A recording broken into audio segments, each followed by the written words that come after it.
Welcome back.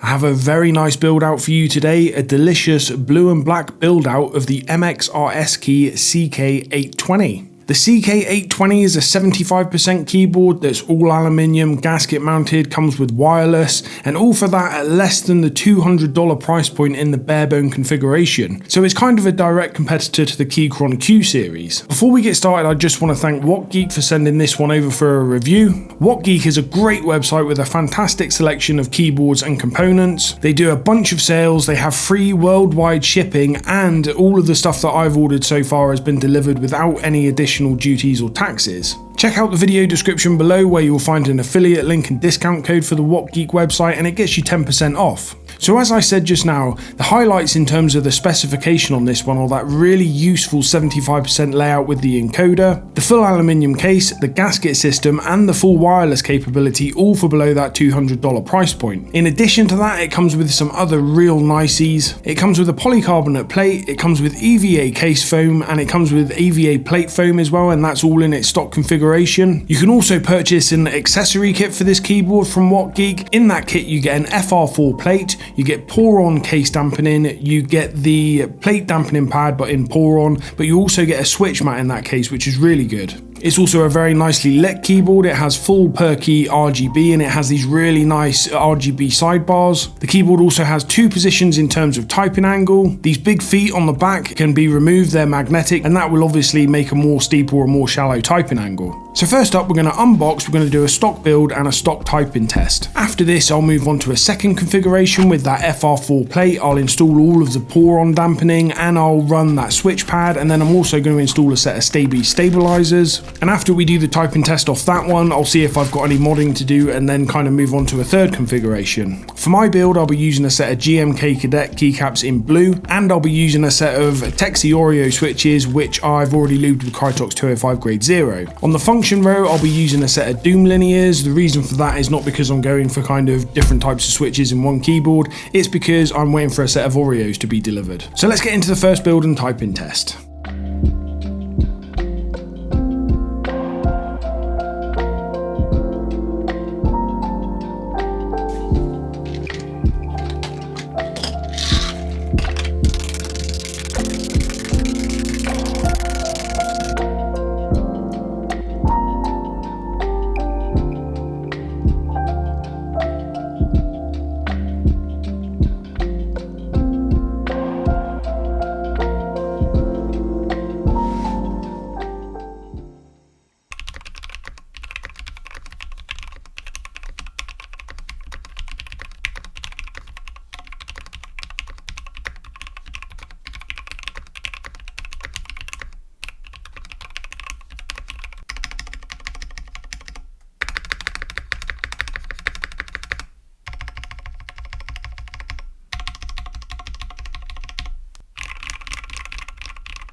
So as you can hear off that typing test, the sound is a little thin and I'm getting some unwanted resonance through the aluminium case. You can hear it clearest on the enter and the backspace keys. It's not force break mod type of resonance that you find with like the Keychron Q series, the early Keychron Q series. It's not that type of resonance. It sounds like it's not dampened enough, which is a bit of a problem because there's already dampening in there. So I'll have to open it up and see what I need to do about that. I do have to be honest, compared to the CK650, the 65% version of this keyboard, I'm a little disappointed with the stock typing test, but there are some differences that I'll come on to when I get the keyboard apart in a second. So for the second configuration, I'm going to be installing everything from that accessory kit and the Staebies stabilizers, and for this I need to do a full disassembly of the keyboard, so let's get into that.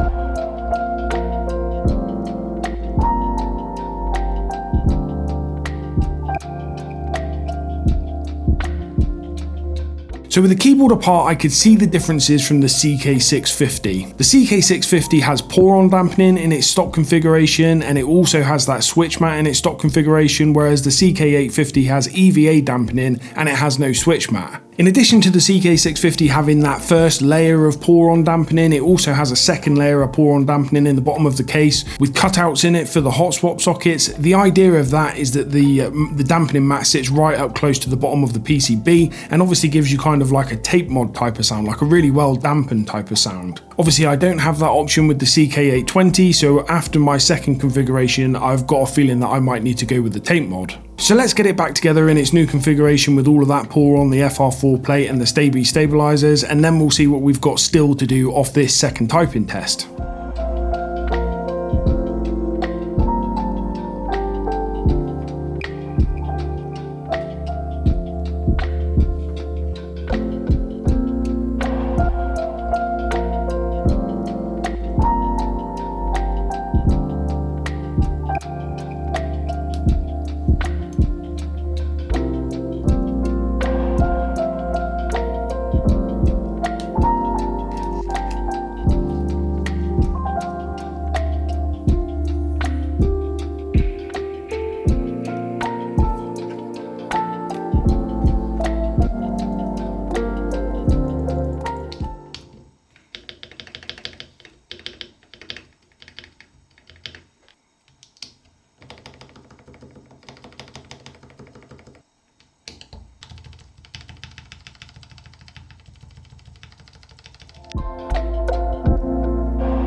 Now it definitely sounds like a step in the right direction, that second build there, but I'm still hearing a little bit too much resonance from the case and I'm not entirely happy with the sound profile. And that's with it in mind that I've built and used the CK650, which was absolutely fantastic in its stock configuration. So now that I've kind of changed it to be very similar to that, I'm a little bit confused why it's so different. I do prefer a creamy keyboard, which is absolutely what the CK650 was, but if this keyboard does want to be a bit more clacky, then I'm happy to lean into that sound profile, and I'll probably install like a set of tactile switches to really lean into that. But I first want to see what it is that's causing this sound profile if I can find anything, and I also want to see if I can minimize that resonance through the aluminium case. My first thought was that now I'm running an FR4 plate, which is different to the CK650, which is the polycarbonate plate, but with the pour-on dampening, so I did wonder if it was worth switching to the polycarbonate plate but keeping the dampening the same, but that is a full strip down and rebuild again, which is no problem, but a tape mod is like a really quick and easy win. So first of all, I'm going to do that and see if it makes a big improvement.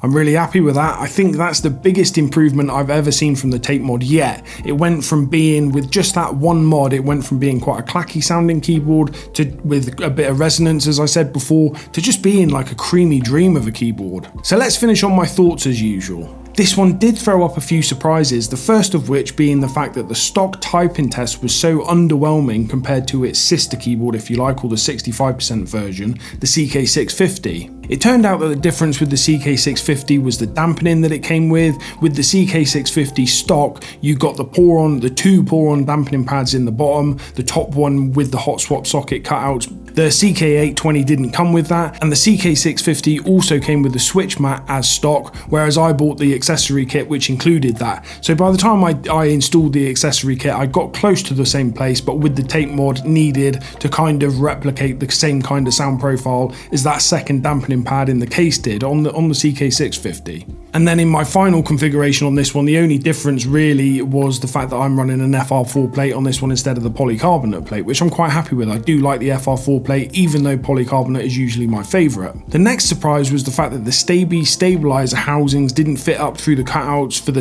spacebar housings on the FR4 plate, and I also did a quick test with the polycarbonate plate, and the Staebies housings didn't fit through any of the cutouts for the housings on that plate, not by a long shot actually. The two main reasons for this are that Staebies stabilizer housings are slightly wider than most other stabilizers that you see, but also it's down to the fact that this keyboard is compatible with both plate and screw-in stabilizers, so obviously the cutouts for the housings on the plates are going to be on the smaller side so as they can accommodate plate mount stabilizers. On the FR4 plate, I just used a nail file to open up the spacebar housing slots a little bit more, which took literally like 10 minutes. The polycarbonate plate, if I wanted to use that one, would have taken a lot more work because the cutouts were quite a bit too small for the housings to fit through, and it was on every single stabilizer, so it would have taken quite a bit of work to make it all fit. If I really wanted to use the polycarbonate plate, I would have just used the stock stabilizers that came with this one, or a set of Duroc V2s or something like that. They're much smaller housings on those and they would fit no problem. Once I installed that pour-on dampening, the switch mat, changed over to the FR4 plate and did the tape mod, I was so happy that this keyboard turned out quite similar to the CK650. I think the CK650 is still the better typing keyboard because it comes with that extra layer of dampening in the bottom of the case.